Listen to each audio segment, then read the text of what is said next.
క్రైస్తవులైనటువంటి మనము, యేసు ప్రభువుని వెంబడిస్తున్నటువంటి మనము, ఆదివారం పూట ఆయన మందిరానికి వచ్చి కూర్చుంటున్నటువంటి మనం చేసే పనులు లేక మన క్రియలు, మన యొక్క ఉద్దేశాలు ఏ విధంగా ఉంటూ ఉన్నాయి ఏనాడైనా ఆలోచించారా?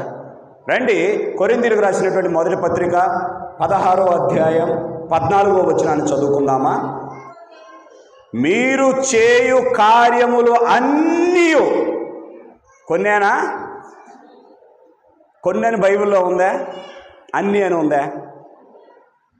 అన్నీ నువ్వు ఏ పని అయితే చేస్తున్నావో, ఏదైతే మీ శరీరం ద్వారా జరిగిస్తున్నావో, ఏదైతే మీ మనసుకి అది వచ్చిన తర్వాత ఆ మనసును బట్టి నీ శరీరం ప్రవర్తిస్తూ ఉందో, చేసే పనులన్నీ ఏ విధంగా చేయాలా? ప్రేమతో జరిగించాలి. కానీ నేటి కాలంలో ప్రేమ కన్నా అసూయ, ద్వేషం, పగ. అవునా? అసూయ, ద్వేషం, మూడవది పగతో పనులు చేస్తా ఉన్నారు, అసూయతో పనులు జరిగిస్తూ ఉన్నారు, ద్వేషంతో పనులు జరిగిస్తూ ఉన్నారు. మా ఆయన నన్ను ప్రేమించట్లేదండి. నువ్వు ప్రేమిస్తున్నావు. మా ఆవిడ నన్ను ప్రేమించట్లేదండి. నువ్వు ప్రేమిస్తున్నావు. ప్రేమకు ప్రేమే కదా బదులు. భర్త భార్యను ప్రేమిస్తేనే భార్య ప్రేమించగలుగుతుంది. భార్య భర్తను ప్రేమించగలిగితేనే భర్త భార్యను ప్రేమించగలడు. ఏదైనా ప్రేమతోనే సాధించాలి. దేవుడు ప్రతి మానవునికి నేర్పింది ఏంటయ్యా అంటే ప్రేమతోనే జయించాలి, మేలుతోనే జయించాలి, కీడుతో కాదు. కానీ పేరు మట్టుకు దేవుడు బిడ్డలని పెట్టుకుంటారు, కానీ చేసే పనులన్నీ దెయ్యపు పనులు. దెయ్యం ఏం చేసిద్ది? ద్వేషించు. దెయ్యం ఏం చేసిద్ది? దూషించు. దెయ్యం ఏం చేసిద్ది?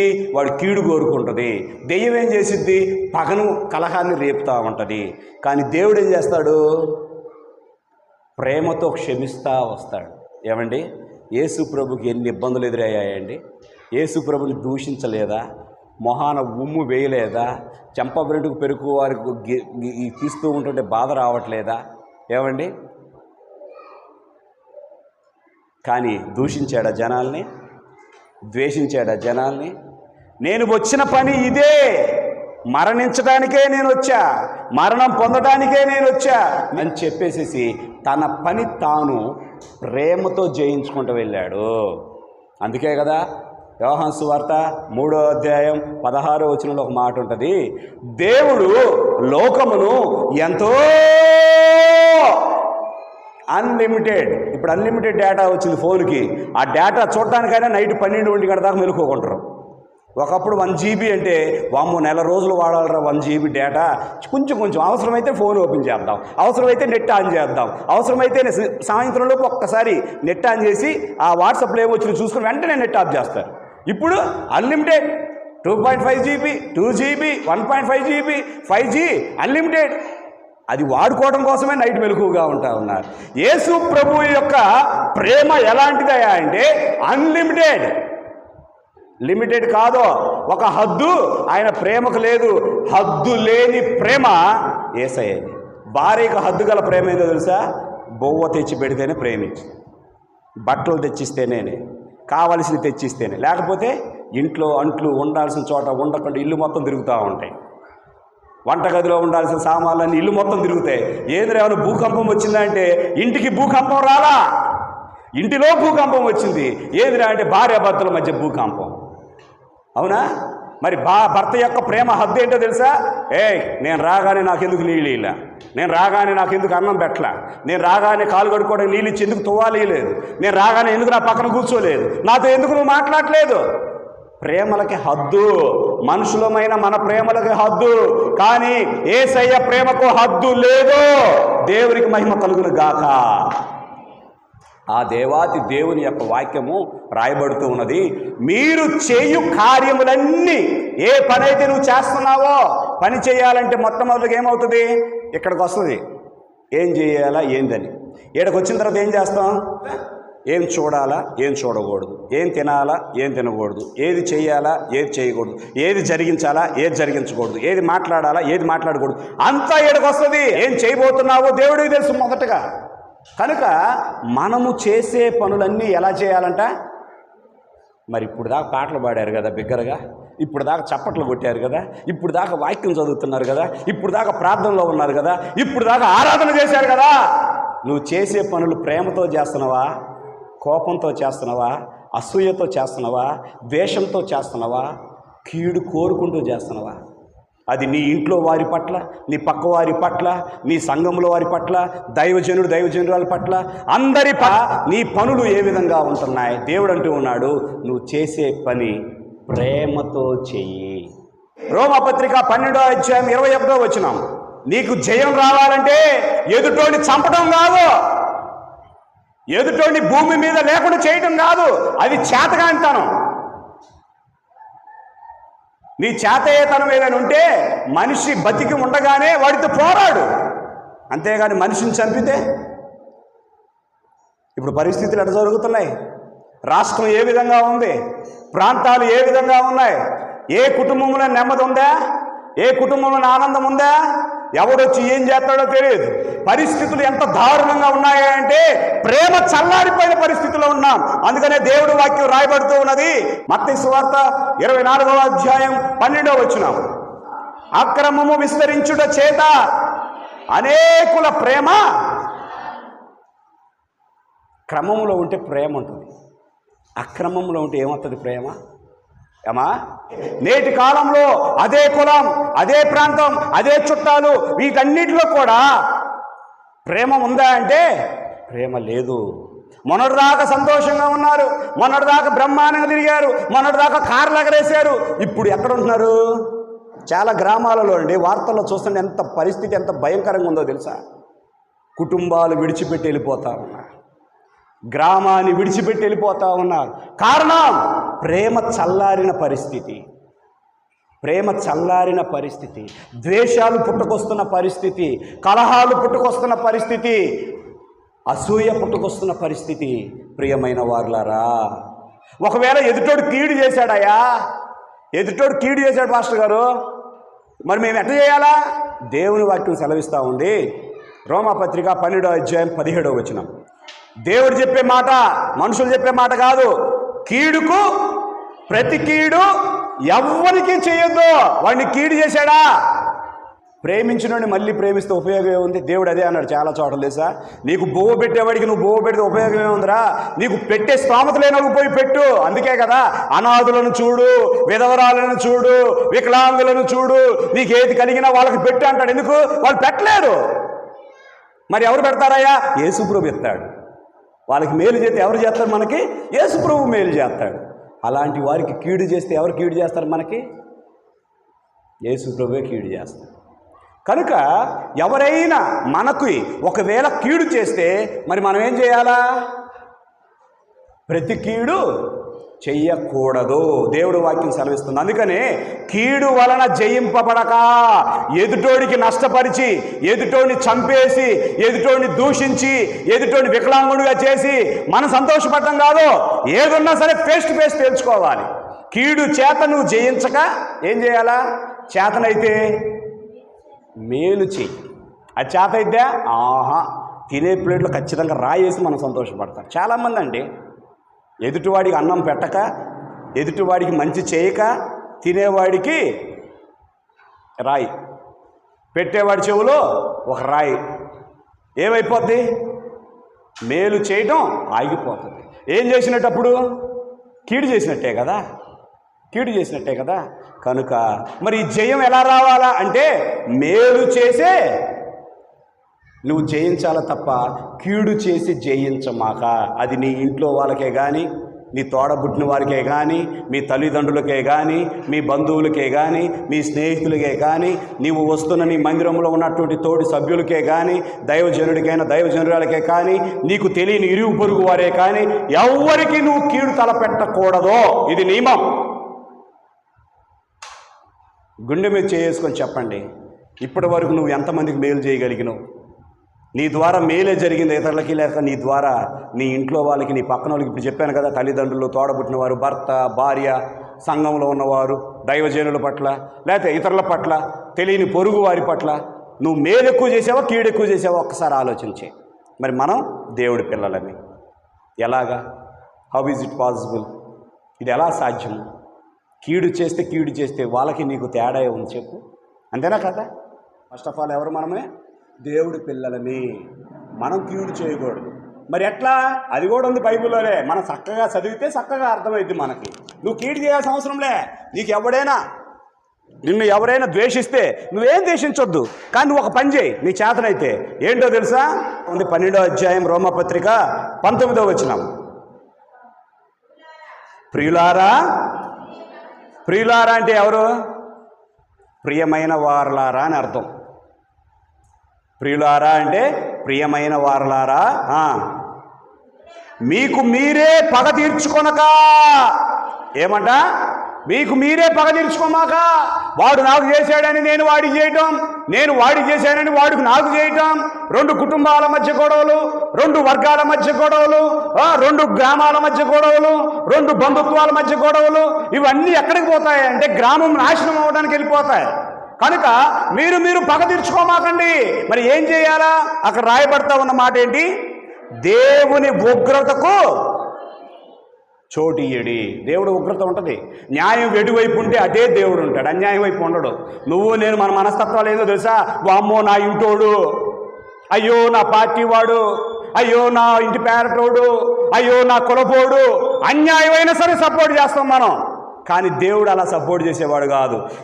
ఈ దేశం లేక ఈ ప్రపంచంలో మానవునిగా ఎన్ని కులాలు ఉండొచ్చు, ఎన్ని మతాలు ఉండొచ్చు, ఎన్ని గ్రామాలు ఉండొచ్చు, ఎన్ని ప్రాంతాలు వచ్చు, అందరూ ఆయన పిల్లలే.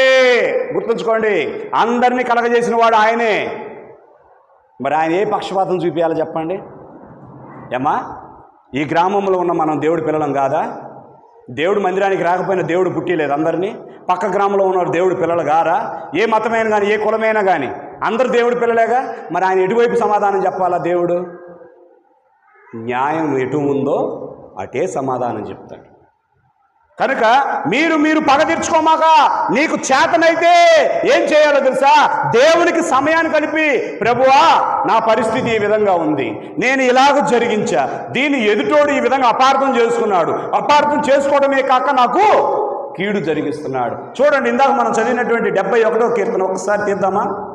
4వ వచనం. నా దేవా, భక్తిహీనుల చేతిలో నుండి నన్ను రక్షింపుము, కీడు చేయువారి పట్టులో నుండి, బలత్కారుని పట్టులో నుండి నన్ను విడిపించుము. ఈ వాక్యం వింటున్నటువంటి దేవుడి బిడ్డ, నువ్వు నిజంగా దేవుడి బిడ్డవైతే, నిజంగా నువ్వు దేవుడికి ప్రార్థన చేస్తే, దేవుడు యథార్థంగా బ్రతికితే, దేవునికి నువ్వు సమయం ఇస్తే, దేవునితో నువ్వు మాట్లాడి, ప్రభువా నీవే న్యాయం తీర్చునాయనా అని నువ్వు దేవుడి మీద ఆధారపడితే నీ నోట ఏ మాట రావాలా? ఈ మాట రావాలా. అంతేగాని కృతజ్ఞత మాటలేని వాటిని మాట్లాడాలి, కానీ బూతులైనను ఉచ్చరించొద్దని పత్రికలో ఉంది. బూతులు మాట్లాడటానికి లేదు,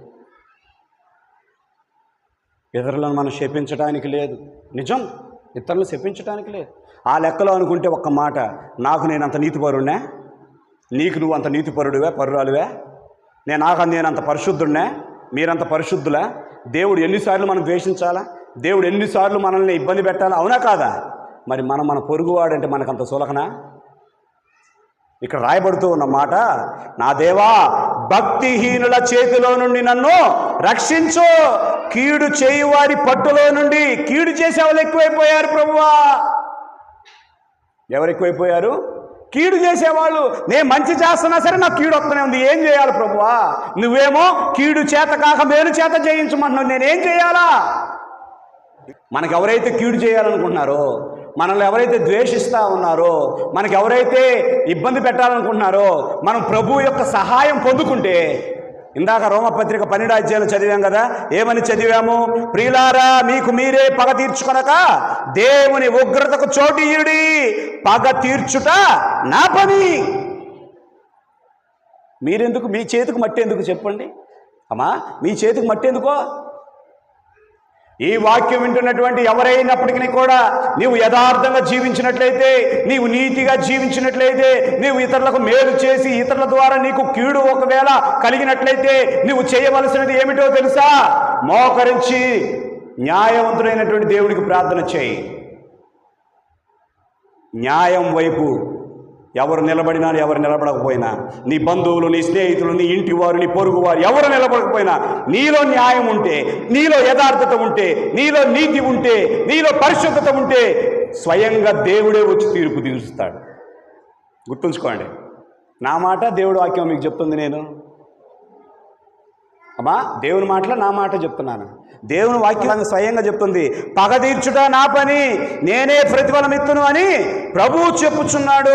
మరి ఏం చేయాలా? గతంలో ఒకసారి చూసుకున్నాం. నీ శత్రువు ఆకలి కొని ఉంటే ఆహారం పెట్టు, దప్పికి కొని ఉంటే పక్కకు తిప్పుకోమాక, నీళ్ళు అట్టట్ట ప్రభువా ఇవ్వు. నువ్వు ఇస్తేనే ఆయన పని చేస్తాడు. నువ్వు ఇక్కడ ఇవ్వకుండా, ఇక్కడ నువ్వు పెట్టకుండా నువ్వు పక్కకు తప్పుకున్నావా, ఆయన పని చేయలేడు. ఒకవేళ అలా ఇస్తే ఏం జరిగింది? అక్కడ రాయబడింది చూడండి, 20వ వచనం. కాబట్టి నీ శత్రువు ఆకలి కొని ఉంటే అతనికి భోజనం పెట్టుమంటే ఏంటి?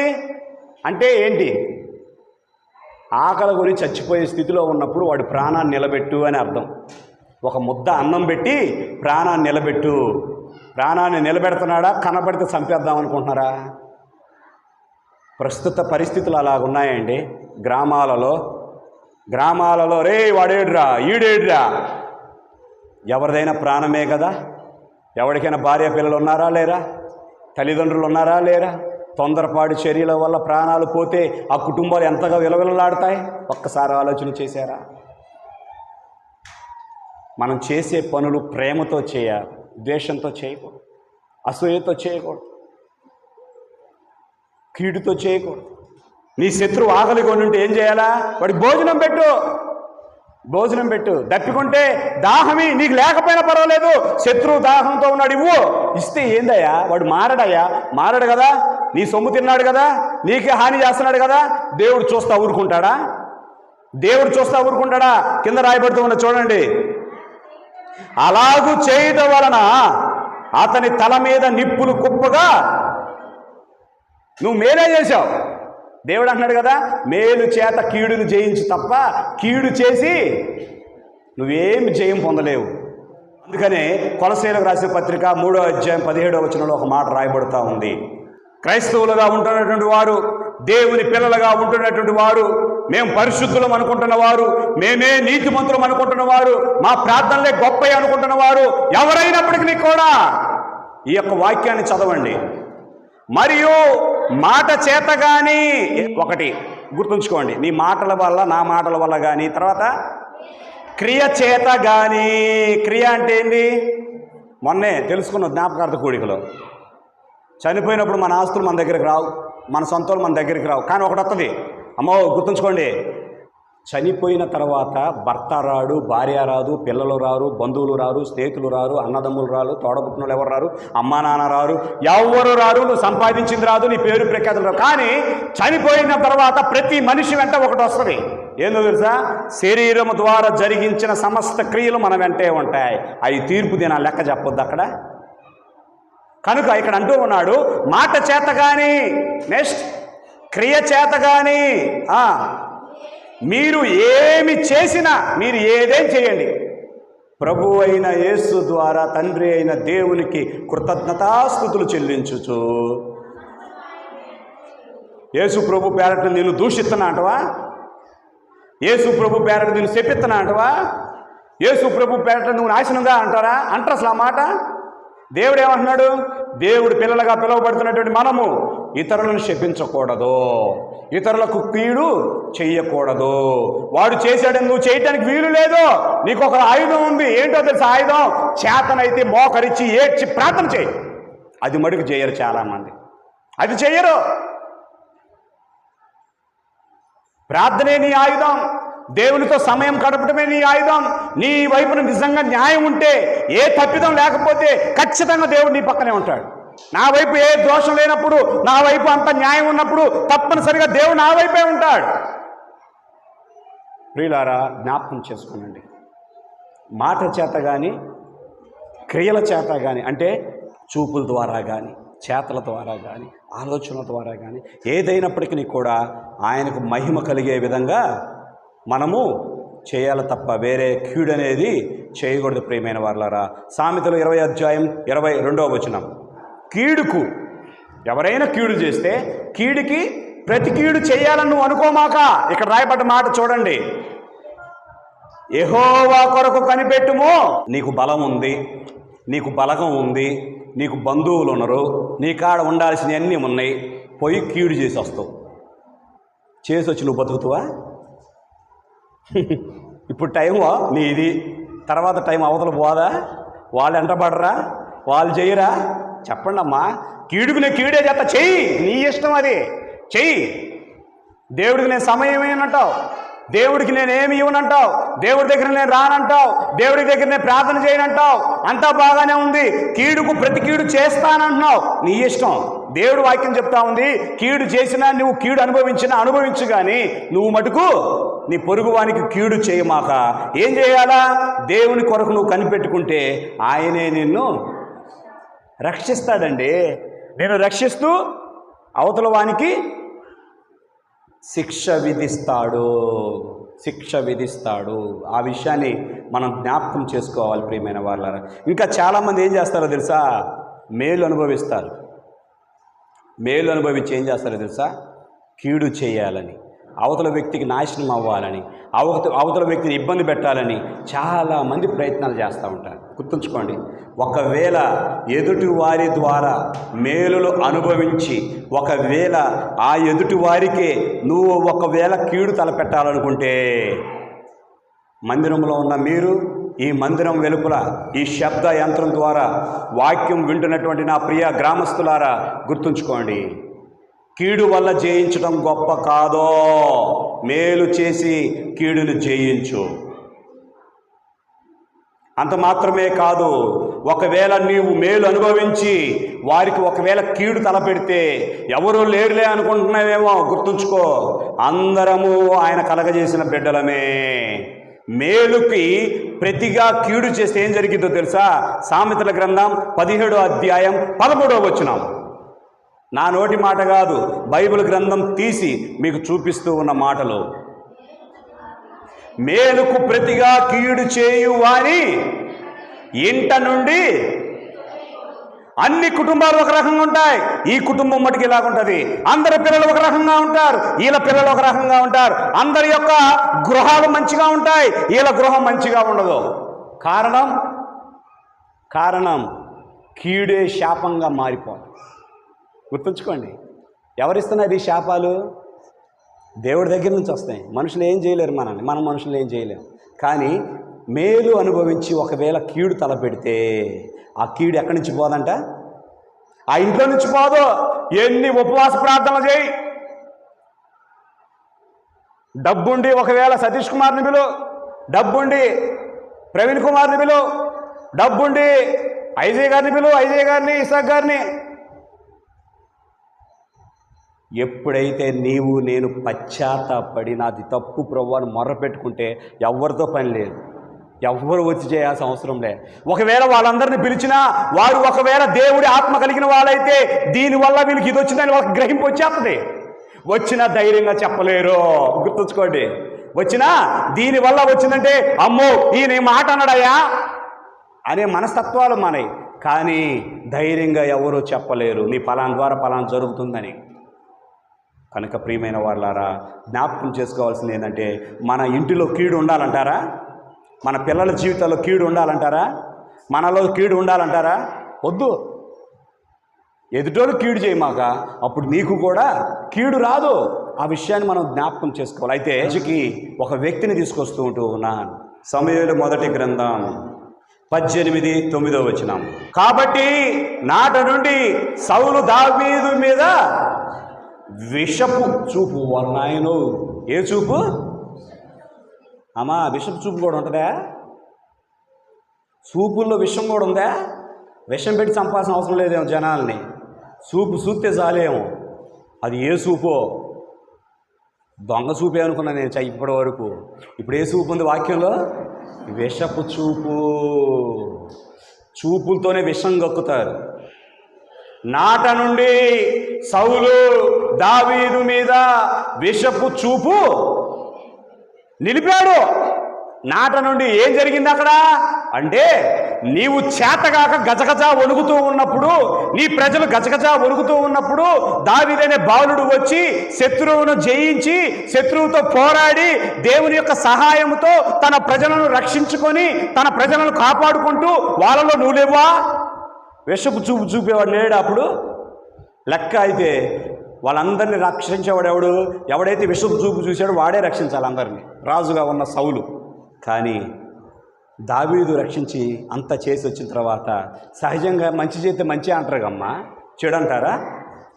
పలానామం చూడు ఎంత మంచి చేసిందో, పలా ఆయన చూడు ఎంత మంచి చేశాడు అనుకుంటారుగా. అలా అనుకునేటప్పుడు కొంతమంది జనాలకి ఎసిడిటీ వస్తుంది అనమాట, అంటే కడుపుబ్బరం వస్తుంది అనమాట, ఆగదు. ఈ వ్యక్తిని మెచ్చుకుంటుంటే, లేకపోతే ఆ వ్యక్తి చేసిన పనులేగా కొనియాడేటప్పుడు ఏమైంది, కొంతమందికి కడుపుబ్బరం వస్తుంది. ఏంది వాళ్ళని పొగిడేది, నన్ను పొగడొచ్చుగా, నేను కనపట్లేదా, నేను రాజునుగా, నువ్వు రాజు అయితే ఏమి చేతగానోళ్ళ కూర్చున్నావు కుర్చీలో, ఆజానుభావుడిగా వాడిని చూసి భయపడుతున్నావు, వాడిని చూసి నువ్వు గజగజలాడుతూ ఉన్నావు, నీ ప్రజలు గజగజలాడుతూ ఉన్నాడు. ఒక బుడ్డోడు వచ్చాడు, దేవుడి తరపున పోరాటానికి నిలబడ్డాడు, నా దేవుని దోషించడానికి నువ్వు ఎంతటోడివిరా అన్నాడు, నా దేవుని ప్రజలను శపించడానికి నువ్వు ఎంతటోడివిరా అన్నాడు. ఆ బుడ్డోడుకున్న ధైర్యం వీడికి లేదు. ఆ బుడ్డోడు ఏం చేశాడు, వడిసెల్లో ఒక్క రాయి తీసుకున్నాడు, తిప్పి తిప్పి కొట్టి చంపెను. సండే స్కూల్ పిల్లలు పాడతారు, మన పిల్లల పాట, దావీదు గొల్యాతుని, అవునా? ఏం చంపాడు? చిన్న రాయి. అరే నీ దగ్గర ఖడ్గాలు ఉన్నాయి, నీ దగ్గర కత్తులు ఉన్నాయి, నీటిలు ఉన్నాయి, అన్నీ ఉన్నాయి, ఏమి చేయలేకపోయావు నువ్వు. పిల్లోడు ఏం చేశాడు? రోషంతో వచ్చి పని చేశాడు. అప్పుడు ఏం జరిగిందో తెలుసా? ఇందాక చదువుకున్నావు కదా, రండి 18వ అధ్యాయం 6వ వచనం. దావీదు ఫిలిష్తీయుని హతము చేసి తిరిగి వచ్చినప్పుడు స్త్రీలు ఇశ్రాయేలీల ఊళ్ళన్నిటిలో నుండి తంబురతోనూ, ఎక్కడి నుండి అంట అమ్మా, ఎక్కడి నుండి? ఇశ్రాయేలీల ఊళ్ళ అన్నిటిలో నుండి. అన్ని ఊళ్ళ నుండి అంటే ఒక్క ఊరు కాదు, ఒక్క పల్లె కాదు, అన్ని ఊళ్ళ నుండి స్త్రీలు ఏం చేస్తున్నారు తెలుసా? నాకు పాట రాదయ్యా, నాకు ప్రార్థన రాదయ్యా అని అనలా. మిగిలిన కూర్చొని చెప్పు, బా నిన్న మొన్న అటు మొన్న వచ్చిన సీరియల్ అంతా చదివి యువతలోకి ఏదో ఉపయోగమైనట్టు, ఇతరులకి వీళ్ళకి ఏదో మేలు అయినట్టుగా చదివి వల్ల వినిపిస్తారు. అమ్మాయి వచ్చింది కాదమ్మా, ప్రార్థన చేసుకోమ్మా, పిచ్చిదాన ప్రార్థన చేసుకో. అరే అబ్బాయి మాటి తిరగమాకురా, కాసేపు వాక్యం చదువుకో. ఈ నోటి మాట ఇళ్లల్లో ఉన్న వాళ్ళకి ఏనాడేం చెప్పినామా మనం? ఏనాడేనా?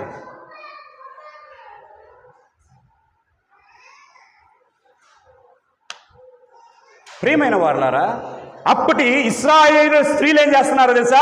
అక్కడ చదవబడ్డ మాట చూడండి ప్రియమైన వారులారా. ఊళ్ళన్నిటిలో నుండి తంబురలతోనూ సంభ్రమముతోనూ వాద్యములతోనూ పాడుచు నాట్యమాడుచు, ఇంకా రాజైన సౌలును ఎదుర్కొనుటకై వచ్చిరి. ఆ రాజైన సౌలు ఎవరిని ఎదుర్కోవడానికి వచ్చారు? ఇవన్నీ తీసుకొని వీళ్ళు రాజునేగా, దావీదు దగ్గరికి ఏం రాలేదుగా. జయం కలగజేసింది ఎవరు? దావీదు. కానీ దావీదు దగ్గరికి రాలా, రాజును ఎదుర్కొన్నట్టుకు వచ్చి సౌలు 1000 కొలదియు దావీదు 10,000 కొలదియు శత్రువులను హతము చేసిరని అనిరి. స్త్రీలు పొగుడుతూ దావీదు 10,000 కొలది, సౌలు 1000 కొలది. ఈ విధంగా నెలకే తట్టుకోలేకపోయాడు. అదే నువ్వు చేసుంటే నిన్నే పొగిడేవాళ్ళుగా, అంతే కదమ్మా. చేయటం చేత కాదు, గుర్తుంచుకోండి. మనం కూడా అలా ఉన్నామో లేవో ఒకసారి పరిశీలించుకోండి. చేయటం చేత కాదు, ధైర్యంగా వెళ్ళటం చేత కాదు. ఎవడో చేసి పెడితే నేను తిని పెట్టాలా, తిని పెట్టింది కాక దాంట్లో మళ్ళీ పొల్లలు ఎత్తా ఉండాలి, అంతే కదా. మరి నేను మటుకు చేయను. సౌలు పరిస్థితి అదే. రాజువుగా నువ్వు చేయాల్సింది శత్రువుని జయించాలా. నువ్వు శత్రువుని జయించలేదు, నీ పక్కన ఉన్నటువంటి సైన్యము జయించలేదు, ఎవరూ చేయలేదు. ఆ బుడ్డోడు వచ్చాడు, కొట్టుకొని వచ్చాడు, తలకాయ పట్టుకొని వచ్చాడు, సంతోషపడాల్సింది పోయి ఏం జరుగుతూ ఉందో తెలుసా? ఆ మాటలు సౌలుకు ఇంపుగా ఉండనందున అతడు బహుకోపము తెచ్చుకొని, వారు దావీదునకు 10,000 కొలదనియు నాకు 1,000 కొలదనియు స్తుతులు పాడిరే, రాజ్యము తప్ప మరి ఏమి అతడు తీసుకొనగలడు అనుకొనెను. కాబట్టి నాట నుండి సౌలు దావీదు మీద అది విషపు చూపు ఎందుకు నిలపాల్సి వచ్చిందో తెలుసా? అందరూ అతను పొగుడుతున్నారని. నేటి కాలంలో కూడా అంతే కదా, నన్ను పొగడట్లేదే. కయ్యూను ఏమైపోయాడు? దేవుడు ఒక మాట అన్నాడు, ఏందో తెలుసా?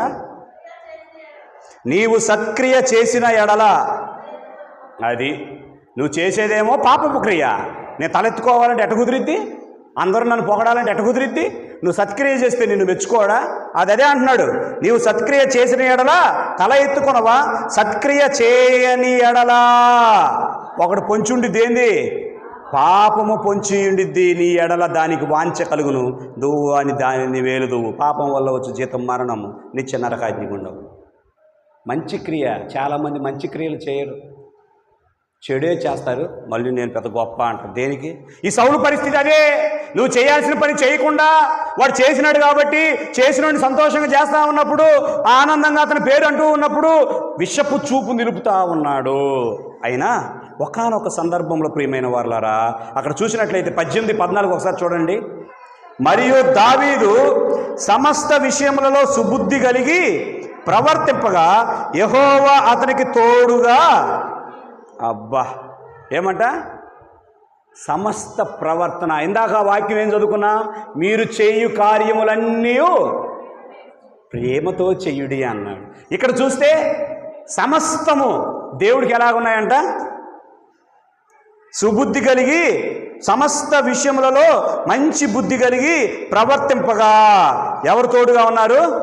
మనుషులు కాదు మనకు తోడుండాల్సిందే, రాజులు అధికారులు కాదు మనకు తోడుండాల్సింది, మన అయ్యా దేవుడు మనకు తోడుండాలి. ఎక్కడ ఉన్నా తోడుండాలంటే ఏం చేయాలా? సమస్త విషయాలలో మంచి బుద్ధి ఉండాలా.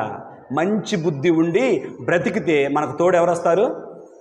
మన దేవుడే వస్తాడు. అయితే సౌలు అంతటితో వదిలిపెట్ల, దావీదుని ఎట్టేం చంపాలా.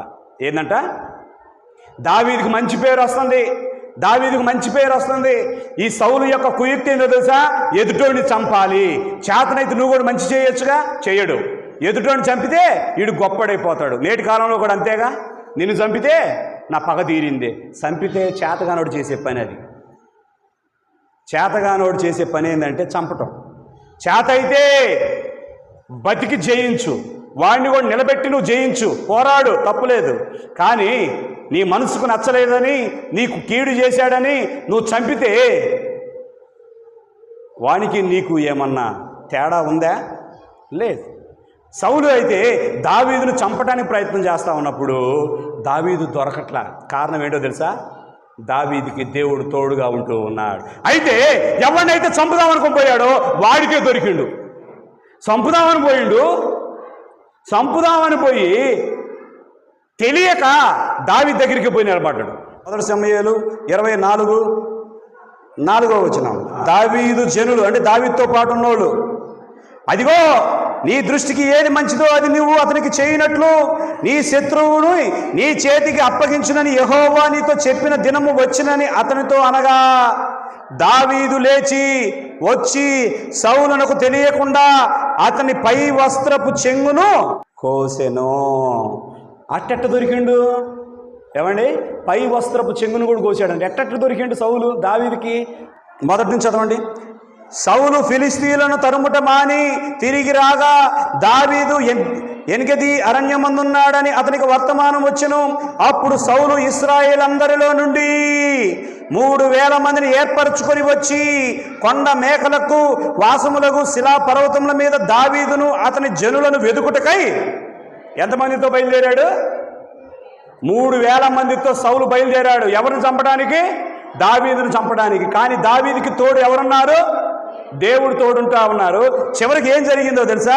3వ వచనం, మార్గం ఉన్న గొర్రెల దొడ్లకు అతడు రాగా అక్కడ గుహ ఒకటి కనబడెను. అందులో సౌలు శంఖా నివర్తికి పోగా దావీదును అతని జనులు ఆ గుహ లోపలి భాగంలో ఉండిరి. లోపల ఉన్నారని తెలియదు మహానుభావుడికి. లోపల ఆడున్నారని తెలియదు, వెళ్ళి పాస్ పోసుకుంటా ఉన్నాడు. అంతా అయిపోతా ఉంది. మహానుభావుడికి పై వస్త్రపు చెంగు కొయ్యబడుతుంది కూడా తెలియట్లా. చూచారా? ఆ తర్వాత ఏమంటున్నాడో తెలుసా? 7వ వచనం, ఈ మాటలు చెప్పి దావీదు తన జనులను అడ్డగించి సౌలు మీదకి పోనీయక వారిని, తరువాత సౌలు లేచి గుహలో నుండి బయలు వెళ్ళి మార్గమున, అంటే శత్రువు దొరికినా కూడా దావీదు హాని చెయ్యలా. ఇది మేలు చేత కీడును జయించటం అంటే. రోమపత్రికలో మనం చదువుకుంది ఏంటి? మేలు చేత కీడును జయించటం అంటే శత్రువు దొరికిన వెంటనే చంపలా. నా కోసమే కదా 3000 మందిని తీసుకుని వచ్చాడు, నేను దొరికింటే నన్ను చంపేవాడే కదా, ఇట్టోటి నేను ఎందుకు బతికేయాలా, నేను కూడా చంపుతా అని అనుకోలేదు. కానీ దేవుడు భయము కలిగినటువంటి దావీదు దేవుని సహాయము ద్వారా ఉంటూ ఉన్నాడు. సమయం వచ్చినా చంపటానికి ప్రయత్నం చేయాలి. మరి నేటి కాలంలో ఏడ్రా వాడు, ఎక్కడున్నాడు రా, చంపాలా వాడిని. ఎన్ని గ్రామాలలో ఇటువంటి పరిస్థితులు నెలకొన్నాయి, ఎన్ని ఊళ్ళల్లో ఇట్లాంటి పరిస్థితులు నెలకొన్నాయి, ఎన్ని ఇళ్లల్లో ఇట్లాంటి పరిస్థితులు నెలకొన్నాయి. శత్రువుని చంపి కాదు గెలవటం అంటే, మేలు చేసి కీడును జయించు. వాడు మారలేదా? దేవుడే చూసుకుంటాడు. సౌలు మారలా, మీకు తెలుసా? సౌలు మారకపోయిన చివరికి ఏమైందో తెలుసా?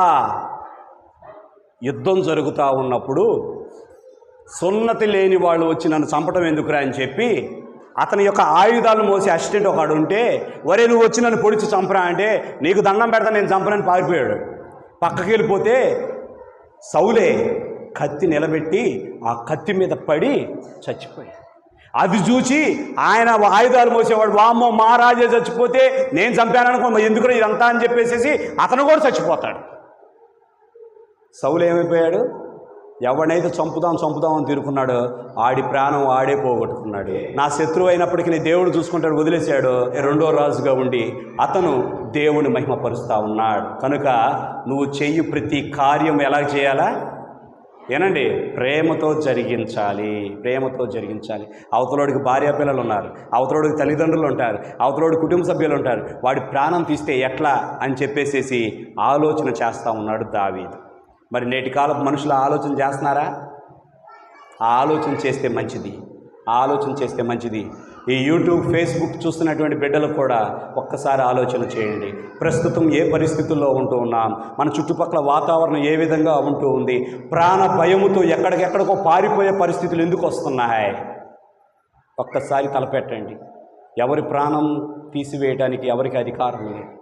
దేవుడు చెబుతూ ఉన్న మాట, కీడు చేతను జయించడం కాదు కానీ మేలు చేసి జయించమన్నాడు. మనకు ఒకవేళ అధికారం ఉంటే, మనకు ఒకవేళ బాధ్యత ఉంటే, ఆ బాధ్యత ఎలా ఉండాలి తెలుసా? మనం అధికారంలో ఉన్నప్పుడు 10 మందికి మేలు చేస్తే చాలు. ఆ అధికారాన్ని అడ్డు పెట్టుకొని అక్రమాలు చేయకూడదు. ఒకవేళ నువ్వే అధికారంలోకి వచ్చావనుకో, వాడికంటే నువ్వు ఇంకా మంచి పనులు చేయి, తప్పే ఉంది, నీకే మంచి పేరు వచ్చింది కదా. దావీదు మంచి పని చేశాడు, దావీదుని అందరూ మెచ్చుకోలేదా? నిన్ను కూడా మెచ్చుకుంటాడు.